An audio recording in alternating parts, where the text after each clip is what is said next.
You're listening to the Talking Headways Podcast Network. This is Talking Headways, a weekly podcast about sustainable transportation and urban design. I'm Jeff Wood. This week we're joined by Dr. Megan Ryerson, UPS Chair of Transportation at the University of Pennsylvania's Weitzman School of Design. Dr. Ryerson joins us to talk about her research on how cognitive workload could change transportation safety. Stay with us. Today's podcast is brought to you by our super generous Patreon supporters. Thanks so much for supporting the show. We really appreciate it. To join this merry band of infrastructure nerds and zoning wizards, go to patreon.com/theoverheadwire. $2 a month gets you stickers and a handwritten note. $10 a month gets you one of our bus-only scarves. The fall is almost here, so get one to warm your transit-loving heart today. Go to patreon.com/theoverheadwire. Today's podcast is also brought to you by the projects of The Overhead Wire, including our 15-year-old Daily Cities newsletter, Read Around the World. We pull the best news about cities from around the web and share them with readers each morning. It's the best newsletter in the business, so try us out for free by going to theoverheadwire.com. You'll also find links to buy the scarf as well as our audiobook version of Raymond Unwin's 1909 classic Town Planning in Practice. Go to theoverheadwire.com to find out more. Dr. Megan Ryerson, welcome to the Talking Headways podcast. Thanks so much for having me. Well, thanks for being here. Before we get started, can you tell us a little bit about yourself? Oh, absolutely. I'm the UPS Chair of Transportation at the University of Pennsylvania, where I'm an associate professor of both city and regional planning and electrical and systems engineering. I'm a trained engineer and now a professor, both of urban planning and engineering. And, with that combination, I'm really motivated to come up with new perspectives and new methods and models really for solving the most pressing transportation planning and engineering problems that we have, like safety and equity. And how did you get the transportation bug? I mean, what was the initial impetus for thinking about these issues? Was it something that happened when you were little, or was it going to school and figuring out you could do these things? How did that come about? So when I was an undergraduate in engineering, I chose engineering because just always loved math and science. And as an engineering student, actually, at the University of Pennsylvania, I took an environmental engineering course. And in this environmental engineering course, we did a series of projects about routing garbage trucks and how the routing of garbage trucks affected air quality, and then how that affected the lives of the residents. And that was such a moment for me where I said, I can take my love of math and network modeling and optimization, right, and link it with this living network that is directly impacting people's quality of life. And that was it. That was my junior year. And I knew from there that I would be a transportation engineer. That's awesome. And Professor, too, classes just started. What's that been like in the pandemic era specifically? It is a downright joy to be in the classroom again with my students. I will say Penn was very proactive and it feels as safe as can be. It is a little funny to look out and see to lecture through a mask and, have my students all in masks. But the way I feel about my children's elementary school, everyone's doing it because everyone wants to stay in person. So with all the sort of bizarreness, it is just wonderful to be in the classroom. Transportation is meant to be experienced. A few weeks ago, we did a SEPTA tour with SEPTA CEO Leslie Richards. 15 students came out, first thing on a Friday morning because the transportation system is right out our door, and we're really craving that connection, not just to each other, but to the transportation system in the city. Did you get a quick overview of the new renaming system that they're planning? Yes. I'm working on that project a bit. Cool. Did a wayfinding study with the same eye tracking glasses that I used for the safety research that we talked about, basically looking for pain points, moments of stress when people were navigating the most complex intermodal stations in order to help SEPTA inform where they put their new signs, what their new signs might say, how they might guide people through the transfer experience. Oh, that's really cool. We'll get to that in a second. I also wanted to question about In the pandemic, what stood out to you in the transportation world, specifically over the last year and a half, that's got your interest or at least kind of got your attention from something maybe that got tweaked, something that maybe changed, maybe some new ideas that have been coming out? Is there anything about the pandemic that has kind of struck your, I'm going to use the word fancy, but I don't know if that's the right term. One thing that really struck me in the pandemic is how, when we plan transit, we need to reframe our thinking about who we are planning for.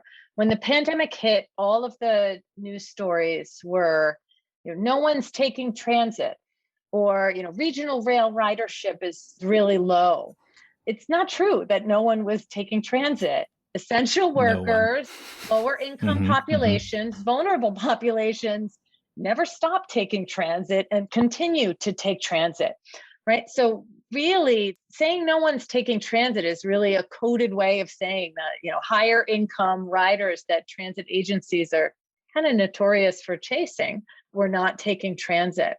And to me, I just think it's a moment to plan transit for who needs it. Plan transit for who we can really improve accessibility and quality of life for with new lines and new services. Focus on urban distribution and neighborhood distribution rather than this, old-fashioned, a radial commute. So that's one thing that really struck me about the pandemic. Another thing is in the air transportation context, which is where I spend, some of my research time and where I have a lot of expertise. And in the air transportation context, we also kept hearing the narrative or the question of when will air travel recover? When will air travel recover? And I spent a lot of time writing about why do we want to recover to what we were? We had a system that served, maybe the top 20% of our population, if that, creates tremendous externalities in terms of local air quality for the mostly low-income neighbors of airports, and also greenhouse gas emissions. And a system that's really planned around just generating as much air travel as we can, and this sort of vague concept of economic development without really thinking about who are the residents, what would be the forms of intercity mobility that would be best for them, right? That they could afford, that can take them to places that they want to and need to go, and so on. So I also think that it was a real moment to say, we need to plan intercity transportation, not as air transportation forcing, right? But rather to think about, the needs of the populations that we're serving. Well, it's really interesting to me to see in other countries, like in France, for example, they're starting to write laws where they forbid trips that are short that you can take through the TGV and high-speed rail. So they're actually starting to proactively write laws that prohibit the trips that are shorter on airplanes to kind of cut out some of those impacts, which is really interesting for me to see as well. Yeah, I think that I'd love to see us focus on having air transportation do what it does best, which is these long trips, right, that you can't take on any other mode, and really think about the potential of a more intermodal transportation system, right? But we have these big agencies and they're almost set up to compete rather than collaborate, right? FRA, FAA, even within the FAA, the airports are competing, right? We have so much competition within our modes and across our modes that we haven't really taken a step back and said, what if we had an intercity transportation planning agency that actually was thinking about doing the most good with mobility and accessibility rather than planning the modes? I like that idea, a different modal paradigm, as it were, from an agency. It sounds really good. Another thing that happened during the pandemic was there's a lot of data that shows that auto collisions were higher, even though there was less driving. I think that was another thing that stuck out to me. I don't know did you pay much attention to that statistic as well? I definitely did. Congestion is an access restriction in some negative ways, but also in some positive ways. And what we saw during the pandemic was that when we alleviate urban congestion, drivers can drive faster.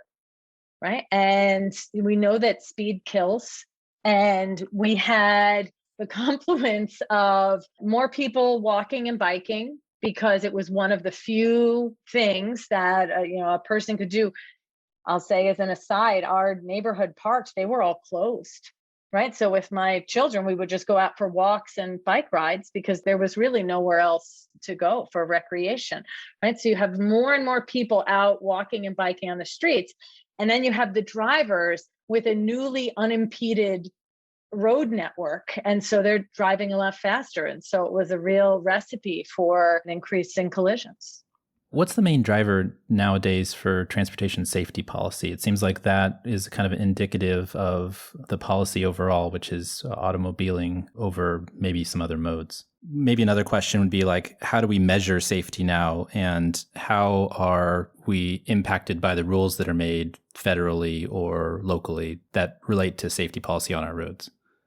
I want to answer with a small visualization and then get into the policy, right? And so it's this morning and I'm walking my children who are under the age of 10 to school. And we can take two different routes, right? And one route has a crossing where I've seen drivers routinely blow through the stop sign. The sight distance is very bad. There are cars parked, all the way up to the stop line. It's not an excuse. They should still stop at the stop sign, but the sight distance is bad and drivers routinely blow through the stop sign. The other route does not have that. It has crossings with better sight distance and so on. So we always take the route with better sight distance, even though it's slightly longer. But the way that the city and the federal government and all of our transportation planning and safety planning feels, the way that we conceptualize safety is by counting crashes. Even you and I were discussing this increase in crashes, right? It's counting crashes, counting a metric we know as KSI, killed and seriously injured, right? And counting these different factors. But this has a lot of shortcomings. Right. So I just told you the story where my family avoids an unsafe intersection. Now, not to be morose, but because we don't cross that intersection, we don't have the opportunity to be struck at that intersection. So if I were to look at a hotspot map, a map of counts of crashes, plotted throughout the city, that intersection might not show up because it's so notorious in my neighborhood. People don't cross there, they cross elsewhere, right? So we have this very sort of biased approach of thinking about safety. I'd also like to say that it really also creates this mindset that safety is crashes. And, urban transportation safety is really a feeling, a perception. Do I feel like I can get across the street safely? Do I feel safe biking from my home to my office? And this lack of safety in a perceived way really can create another access restriction, right? There are certain ways that I won't walk because it's unsafe. There are certain people who won't bike at all in the city because they don't feel safe doing so.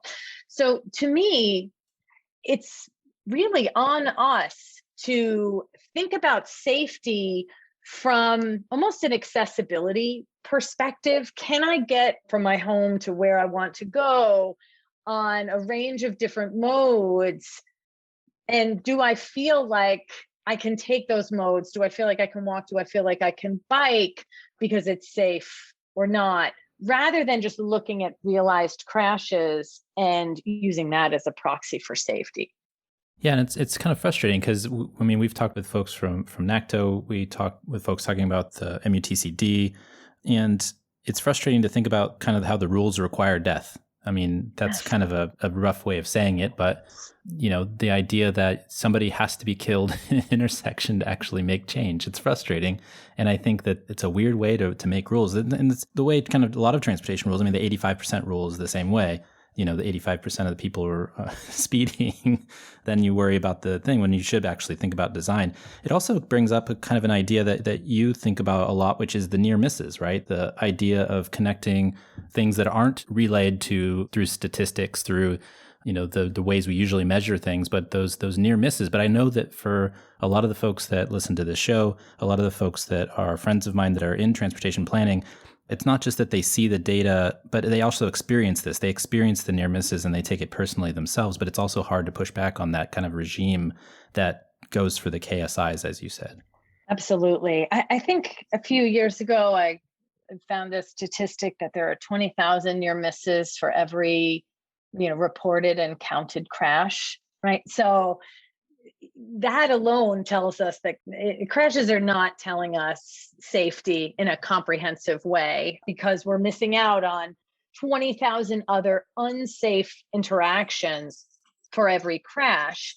We know that crashes tend to occur when there are multiple factors in play, speed and maybe a distraction and maybe weather and so on. So I like to think of near misses as you have some of the ingredients, but one last ingredient wasn't there to make a crash, which is great, right? And it was a near miss, but still, had that one other factor been in play, you'd have a crash, right? So it's clearly critical that we account for near misses in our estimation of and thinking about safety. But if we can't get complete crash counts, right, it's hard enough sometimes to get a really complete count of crashes. It's even harder to count near misses. However, as an urban cyclist, I am certainly impacted by the time I biked down, Bainbridge Street in Philadelphia, and narrow street, and a driver buzzed by me at a very high speed, yelling at me, and I felt incredibly unsafe. And now I think twice about biking down that street, right? I mean, these experiences color our perception of urban transportation safety. And it's just anecdotes, right? It's just anecdotes right now, no actual data or agreed upon processes to account for this kind of perception in our safety planning.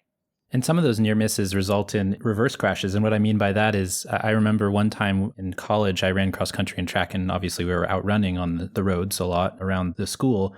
And we'd get into near misses all the time where somebody would pull out from a driveway and stuff. And then oftentimes one of my teammates would kind of bash on the hood of the driver. And then they'd call our coach, and then, he'd say, I understand, but you can't do that, and all this other stuff. And so you kind of get admonished for being the one that was, almost killed by a car. But those I call those reverse crashes, where the cyclist or the runner or whoever else just gets so mad that they bash on the person's hood. I think it's a common feeling for many cyclists and pedestrians that want to take that step to at least to let the person know that they were putting them in danger. I think that's such a great point. And I think that it really underscores how the power dynamic at play in safety is very stark.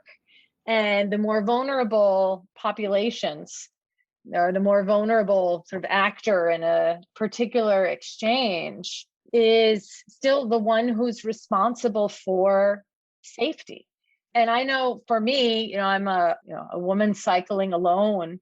When a driver buzzes by me at high speed, I don't yell back. I pull to the side, because it is not worth it to put myself in that kind of position. I'd like to take the opportunity to link that to just people feeling safe in their own neighborhoods. As a woman, whether I should have to be or not, I was taught to be very careful walking around at night. And, now as a grown adult, I still am very careful walking around at night. I've heard reports from my students, particularly from different ethnic backgrounds, that they don't feel safe walking in certain neighborhoods. I heard from my Asian students that they didn't feel safe walking around after the pandemic, because, some of them or their friends had been yelled at. Certainly my students of color have reported that they don't feel safe walking around in certain environments. And, I just think that all of these concepts are linked, right? So, I will not walk around at night because I don't feel safe, as a woman walking around at night. Everybody else gets to, right, who is wielding more power, right, gets to move around in an unfettered way, whereas I'm home.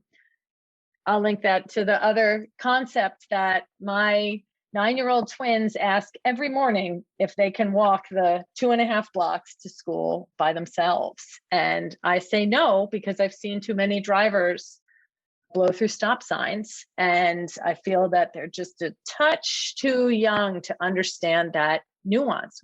They are being robbed of responsibility, of autonomy that they're really capable of, because people with more power in the transportation system, the drivers, right, are being irresponsible. And I think that that has a lot of linkages to our ability to move through the city in a safe way. It also ties into your research as well. I'm going to kind of jump into the cognitive workload work. What is high cognitive workload in itself, and where did the idea come from? In fields as diverse as surgery and education and air traffic control, there is the idea that high cognitive workload is related to stress and is related to errors. So I'll give an example from air traffic control. If simulation after simulation was run and found that if air traffic controllers are responsible for more than X flights, a certain number of flights in a certain situation, they start to drop information and they're more likely to, give a command a little late or something like that. And the idea that if we have too much on our minds, then we'll start to make errors, right? Is the relationship between cognitive workload and stress. In surgery too, right? There have been simulations with surgeons where they examine the workload to see if an error is made in a surgical context.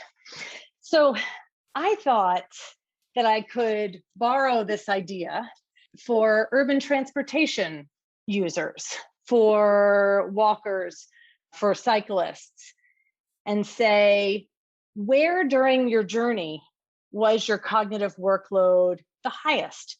Where were you taking in a lot of information such that if you had to react quickly, or if you had to react quickly, maybe because a driver turned into you, or there was a surprise pothole, or a pedestrian walked down in front of you, or whatever it is, that maybe it would be harder to react in that situation.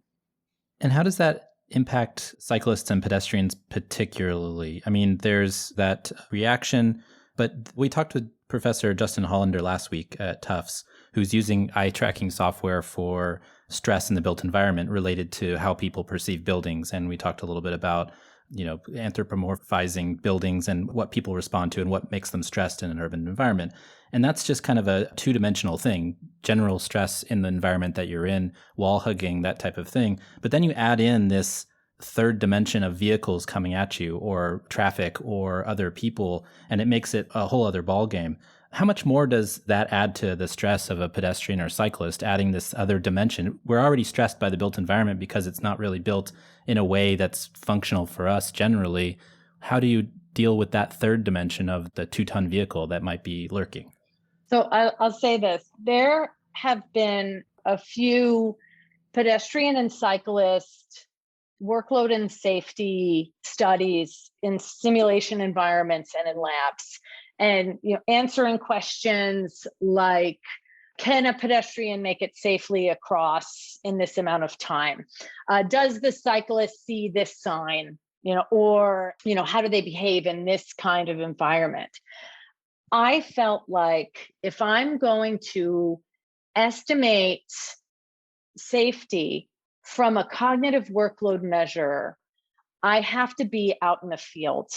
I have to have the cyclist experience the actual interaction with traffic, because that is such a critical part of the urban cyclist experience. If it were just us, if it were just cyclists on the roads, it would be a completely different environment. And all of our stress is, like, 98% of our stress is about being hit by a car or a truck. And so to me, being able to measure where that threat of a possible interaction crash with a car or truck and how that influences the amount that you have on your mind and the amount that you have to take in, that was a critical component of my measuring safety. And I'll mention that because I wanted to be in the field and I felt like it was critical, our sample was comprised of people who feel safe being urban cyclists. And so, we didn't just randomly pull from the public and put people on a bike for a first time and slap a face camera on them and say, go bike. It was people who felt comfortable to very comfortable biking in the city. However, we did a lot of data science and analysis behind the data and normalized everyone's data to their own baseline. And to me, something that was so interesting that came out of that was that even if you're a very experienced cyclist and I'm a very new cyclist, we had our most stressful, high workload moments in the same locations. So to me, the takeaway from that is it's not the cyclist, it's the infrastructure. And why that's so important is that a lot of movements like Vision Zero and other movements are really focused on education.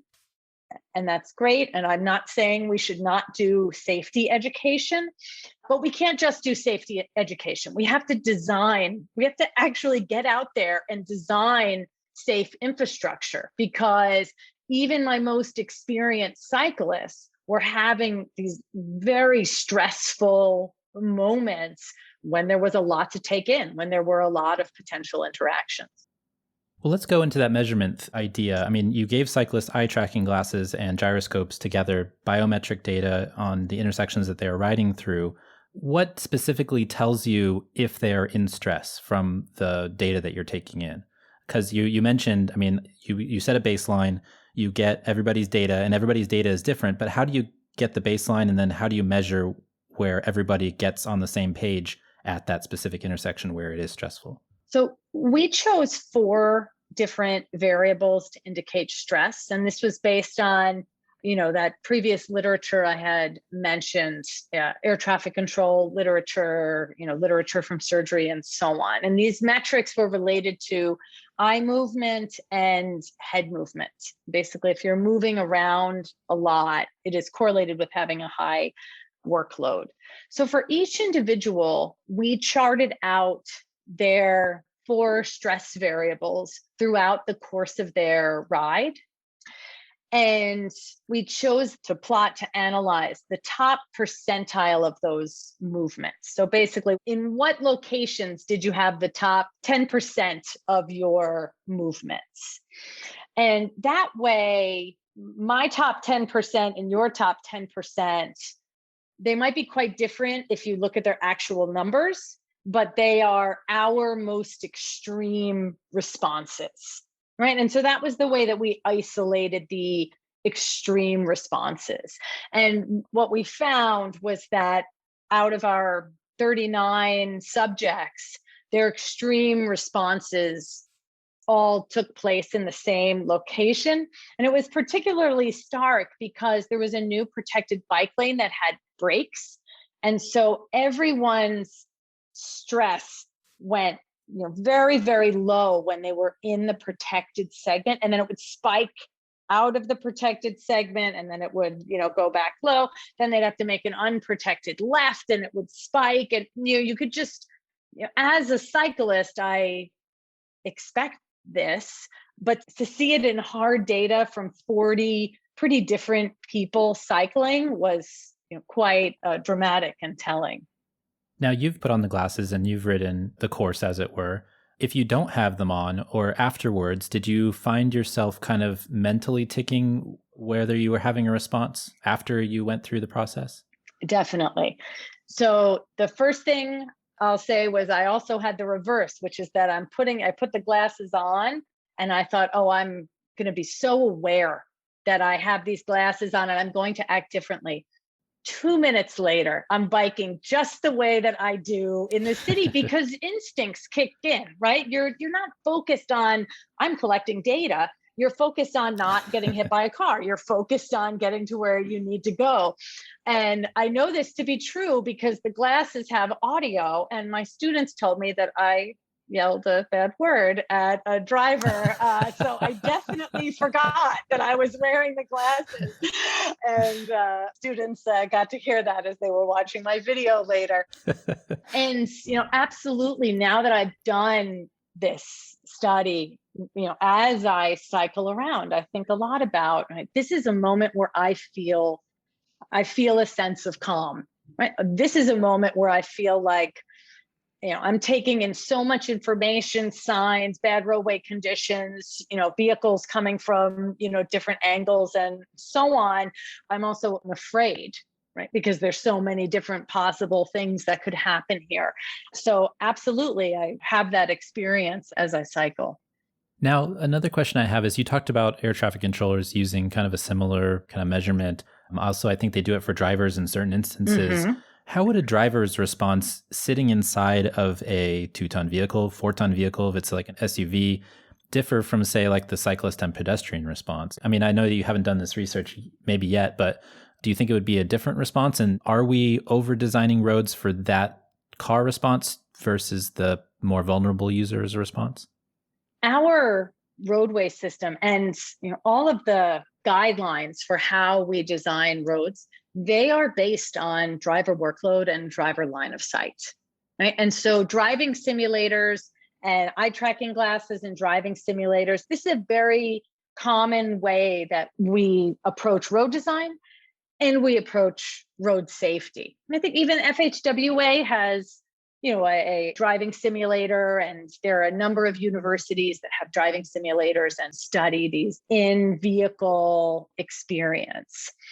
I think that there are some limitations between the simulation environment and the actual environment. Like you said, when you're driving around a 2-ton vehicle, your mistakes have significant implications. And, when you're driving a simulator, they don't. And you can try out other things. All of our roadway design guidance is based on driver line of sight and what can a driver see, right? And really all about the driver experience. And so if we're focused on the driver experience, right, then absolutely, we're over designing roads, making sure drivers are comfortable, making sure their workload isn't high, right? What makes your workload high? Narrow lanes, right? Lots of different pedestrians, cyclists, and so on. And it makes you go a lot slower, right? And when we focus on things like driver workload and minimizing that, we have wider lanes, right? We have, no cyclists allowed or cyclists only on the side, and, very controlled access for pedestrians and so on. And it's led to this roadway system that we have. Even in some of the NACTO guides, when you look at the design for protected bike lanes, it focuses on increasing the driver's ability to see the cyclist. And that's it. The design of this bike lane helps the driver see the cyclist like this, right? It's not about the cyclist experience. It's about the driver not hitting into the cyclist because they can see them. And that's certainly an important aspect of safety. I certainly want that to be considered, but it shouldn't be the only thing that is considered, right? Because then automatically the cyclist is the vulnerable one that needs to be responsible for their own safety. And we just need to make sure the driver can see the cyclist rather than saying, well, if the roads are more narrow, and the drivers will go slower, it will naturally reduce our likelihood of an accident and so on. It's so interesting because you kind of have to put yourself in the shoes of the vehicle or mode of travel. So if you're in a car, you want to increase the amount of workload because you want people to slow down. I mean, we know this from narrow streets, the way, in older parts of Philadelphia, I'm sure, there's many cobblestones and other places, and that people go slow. Whereas cyclists, you're trying to kind of reduce the workload because you are trying to be protective, but also have safety involved. And so that changes the paradigm of how we design streets and roads, as you mentioned.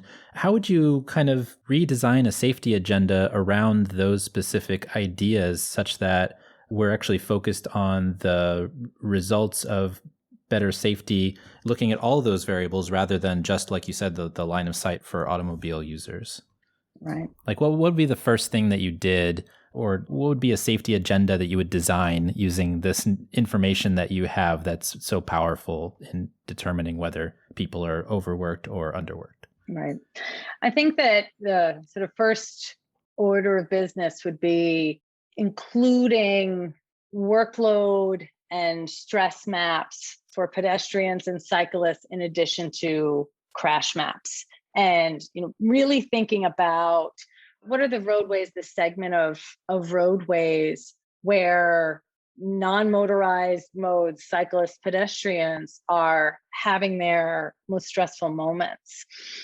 To layer on top of that, I really like what you said about we want to decrease workload for cyclists and pedestrians, and we want to increase workload for drivers, right? Because then they pay more attention, right? So if we have maps of high workload for non-motorized users, for pedestrians and cyclists, right, can we then look at those segments of roads and see how we can increase the workload for drivers, right? Can we make the lanes narrower here? Can we add protection to this bike lane and physically restricted area that sends that signal to drivers to be more careful, right? Can we, bump out the curbs? All of the things that are in the NACDO guide that slow down traffic because they cause the driver to have to be more aware, right? So it's really a linking of where the locations that are inciting stress and workload for our most vulnerable users, and how can we design interventions that reduce their workload. And part of reducing that workload is significantly slowing driver speed and increasing driver awareness.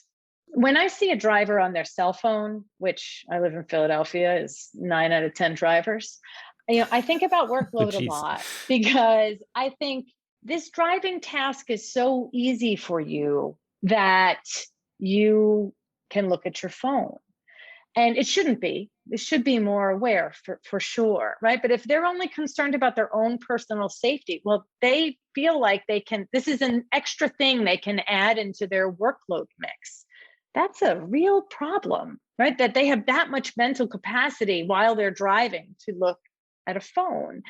And so, we need to think about how are we designing our roads such that they command the attention of the drivers, because they're not going to see that cyclist, even if the sight distance is good, if they're on their phone, because it's so easy to drive down this road. I'm starting to think about how you would implement such a program of trying to get all those measurements, because, nowadays we're doing all kinds of things. I mean, we're trying to get air quality impacts in specific streets, not just whole census tracts, for example. And, there's cars driving around that are measuring that and those types of things. It'd be interesting to see how, like a region or a city, a transportation agency of some sort would just kind of figure out how to put this into practice and implement it by taking all these measurements. Have you thought about that in terms of like how you could systematize that to actually get results so that you can implement it? Definitely. Some of the, this Of is course this, you have. You've been thinking about this for a long time. this is a very big, research agenda of mine, which is, we have exciting results, but to me, it's just the beginning, right? And so, one of the things I would like to do is how can we link very specific land use and geographic features to the experienced workload. So I have colleagues who do image processing and so on. And so how can we link data about the urban environment that we pull from these images and link it up with our workload data? Because then a city can just say, I have streets with these features, right? And how does that relate to workload? Because collecting this data, the equipment to collect this data, it is not a small undertaking. And so, I would very much want to democratize this. But I'd also like to say that, sometimes I say, maybe we should talk to people. And, I think a lot about the example I gave about my kids walking to school, right? Their data isn't captured because they don't walk to school by themselves because I don't feel safe. But if somebody came and said, what are your urban transportation issues in this neighborhood, right? I'd say too many drivers blow through this stop sign, right? The street is over designed, parking is allowed up to the stop line and so on, right? So my kids don't have a safe crossing. That's something that's really hard to have come out in the data. But if we put more stock into qualitative data, I think we could learn a lot. So what's next for you in this process of, changing the world and how we see transportation safety? What's next? What's the process for you going forward? I love it. I have two areas of emphasis here with changing urban transportation safety. And the first is changing the way that we conceptualize safety. And, that's through talking to people like you, writing perspective pieces, talking to my colleagues, going to conferences, and just trying to get us out of this safety is crashes and crashes are safety kind of perception. And instead, really encourage a focus on the individual, right? So that's one area. That's hard because that's changing the culture of a field that has existed for 70 years. However, I will say it's been really exciting to go back to some of the earliest safety literature and read that people, scholars, were thinking about this. We're saying we need to measure the perception of safety, but they didn't have technology. They didn't have eye tracking glass. They didn't have any of this, right? So the field evolved in such a way that the easy to collect variables ended up being our design variables. And then we're designing around those easy to collect variables, right? And so, right, I almost feel like my goal is to get us back to, some of the 1970s, early 1970s literature about safety before there was widespread data collection that said, look, we need to look at the perception of safety. The second is to use the metrics that I've developed now to really diagnose our infrastructure. So I actually have already collected the data on a before and after project of a brand new bike lane that went in a part of Philadelphia. We collected eye tracking data before the bike lane went in. Then we got the same participants to come back a year later and do the course now that there's a protected lane put in. And so it's almost like a study in epidemiology when you have a group and you give them a treatment and then you see how they respond afterwards. I like to think of this like a safety intervention, right? How did it change the behaviors of my group of cyclists? I think this is really great because right now, when we put in a new safety intervention, there's no way of evaluating it. You can't say there was one crash the year before and this year there were no crashes, so we did it. We solved safety, right? You can't do statistics on ones and zeros, but we can evaluate the change in workload. And I think this is a really powerful way forward for this method, is being able to evaluate the efficacy of different designs. My last question, you mentioned earlier doing wayfinding for SEPTA, and I think that's really fascinating. We had folks on who did the wayfinding for London, Legible London, as well as Seattle. I mean, they did a lot of qualitative work. They did a lot of asking people, kind of looking at where their eyes went, those types of things. And obviously, those are the types of things that you're focused on. How will this help the legibility of transit systems, wayfinding, pedestrian wayfinding? How does that kind of interact with the research that you're doing with intersections and on street? This is off street. It's a different realm to a certain extent. I'm curious how those two are connected. Right. So, as much as I think of safety as an access restriction, I think of the inability to navigate as an access restriction as well. If you're afraid to transfer at City Hall Station because you're afraid you'll get lost, you're not going to take transit. Or if you have a miserable experience, particularly if you're a member of a vulnerable population, if you have a miserable experience transferring, you might not take transit again. And then that becomes completely inaccessible to you, right? And that's a real problem, and that's a real loss, right? So I think that broadly, safety and wayfinding and navigation are very linked. Methodologically, they are also linked. We had participants execute different missions in SEPTA stations, and then we collected all their raw data from the eye tracking glasses. And again, we look for these peaks, these moments where they're looking around, trying to gather information, right? Experiencing stress. Another stress marker is pupil dilation. You have to be careful with it because our pupils also dilate in the light. So that's why we couldn't use it outside. But inside, we could look at pupil dilation in conjunction with the other eye movement and head movement variables to find these really stressful points. Another thing we're able to do with the glasses is we're able to follow someone. I mentioned the audio, right? We're able to watch someone's video afterwards and literally have the experience that they are experiencing. The technology shows us exactly where they're looking. I mean, 100 times per second, the circle bounces around. And one thing we saw, for example, was there was one sign that everybody looked at, and then they went the wrong way. So that sign is in the right place and giving completely confusing information, right? And I was able to bring that to the design team and say, the way this arrow is pointing, the way this phrase is worded or so on is really confusing. This is something to revisit. So that's how we sort of merge, the methodology and the concept to inform wayfinding. Wow, that's really fascinating. I look forward to seeing more. Where can folks find you and your work if they want to kind of catch up on more information? Wonderful. I am the founder and director of a research center called the Center for Safe Mobility. I would encourage anyone to visit safemobility.org. I have my recent research, highlights of the members of my team and so on.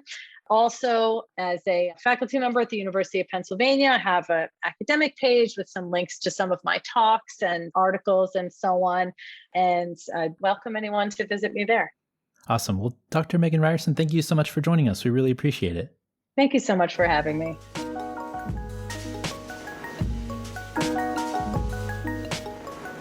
And thanks for joining us. The Talking Kidways podcast is a project of The Overhead Wire and posted first at Streetsblog USA.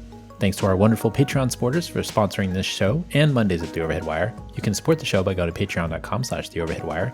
You can sign up for our 15-year-old newsletter at theoverheadwire.com. And you can listen to the show on your podcatcher of choice, including Spotify, Stitcher, SoundCloud, iHeartRadio, and Apple Podcasts. And if you can't find it there, you can always find it at its original home at usa.streetsblog.org. We'll see you next time at Talking Kidways.